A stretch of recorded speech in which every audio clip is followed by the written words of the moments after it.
আজকের সকালটা শুরু হয়েছিল মেঘলা আকাশ আর হালকা বৃষ্টির সাথে। মনে হচ্ছিল আজ হয়তো আর দেখা হবে না প্রিয় ম্যাগনোলিয়া ফুলের সাথে। তবু থেমে থাকিনি। মা এবং শাশুড়ি মাকে নিয়ে রওনা হলাম মিসিসাগার একটি পার্কে। ও সাথে রায়ও ছিল।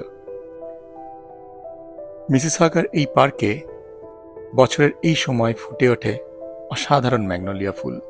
কিন্তু পার্কে যখন পৌঁছালাম তখন বৃষ্টি থেমে গেছে, আকাশও পরিষ্কার। রোদ উঠল আর চারপাশটা আলোয় ঝলমল করতে লাগলো। গাছে গাছে ঝুলে থাকা ম্যাগনোলিয়ার সাদা গোলাপি পাপড়িগুলো যেন অদ্ভুত সুন্দর লাগতে লাগলো। ওদিকে রায় গাছে ওঠার চেষ্টা করছে। এটা ওর কাছে একটা খেলা, খুব আনন্দ পায়।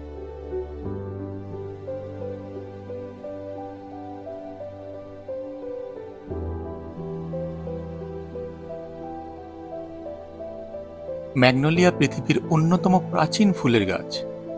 বিজ্ঞানীদের মতে এই গাছের ইতিহাস প্রায় ৯৫ মিলিয়ন বছর পুরনো, প্রায় ডাইনোসরের সময়। ভাবা যায়। এর নামকরণ হয়েছে ফরাসি উদ্ভিদ বিজ্ঞানী পিয়েরে ম্যাগনলের নাম অনুসারে। আজকে আমরা যে ফুল দেখছি সেটি আসলে একটি প্রাকৃতিক বিস্ময়, অতীত আর বর্তমানের এক সংযোগ। বিশ্বে প্রায় ২০০-রও বেশি প্রজাতির ম্যাগনোলিয়া আছে।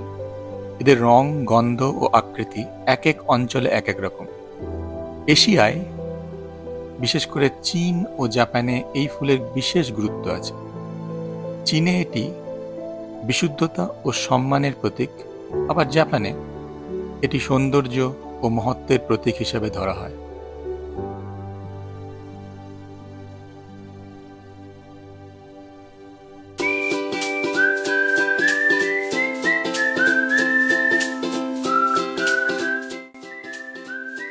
আজকের দিনটা আমার জীবনের একটি অমূল্য স্মৃতি হয়ে থাকবে। আপনাদের সবার সঙ্গে আমি এই মুহূর্ত ভাগ করে নিতে চেয়েছিলাম। আপনিও কখনো সময় পেলে একবার গিয়ে দেখবেন এই ম্যাগনোলিয়া ফুল। হয়তো আপনারও মনে জেগে উঠবে কোনো সুন্দর স্মৃতি। ধন্যবাদ আমাদের সঙ্গে থাকার জন্য।